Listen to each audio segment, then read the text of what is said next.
Hello and welcome to episode 2 of RacerViews podcast.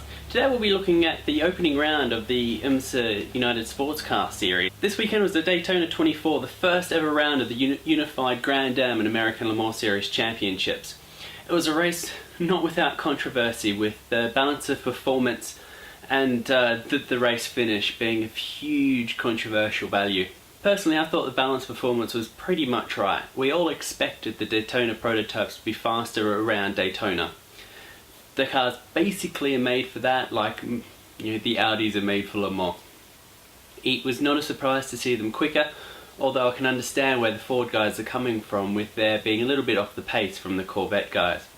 It'll be interesting to come to Sebring to see if the P2s are reliable enough to get through and quick enough to be faster than the Daytona prototypes. If they're not, then we do have a balance of performance issue. The second thing that happened during the race was that enormous crash between the Rossi Ferrari and the Gainscode Daytona prototype. Basically a crash that is impossible to rule out of multi-class or any racing. A car that is slows, another car that comes out blinded by just unsighted and with low sun is always going to prove a problem. However, you look at the enormous impact of this and the fact that only Mimo Gidley had arm, leg and back injuries, and that was all that was really suffered, is a massive testament to the strength of these cars and to the finish in the GTD class.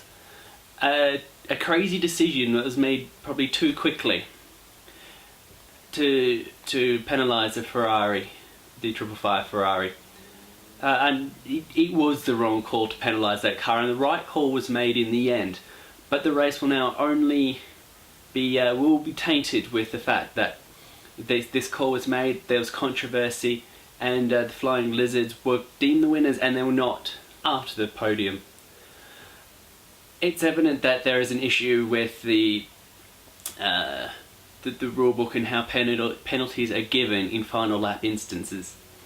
We saw a problem in the ALMS with Ryan Briscoe in the level 5 when he hit out Scott Schopp in the ESM prototype, and now we see this in the United Sports Car Championship. It's one of these things that they'll have to produce over time to create rules and procedures to ensure that this doesn't happen. It's such a shame that it happened on the first weekend. The race was a brilliant one, and it's just been tainted a little bit by that, but hopefully the series will recover and we'll have a great Sebring that will be lacking some of that controversy.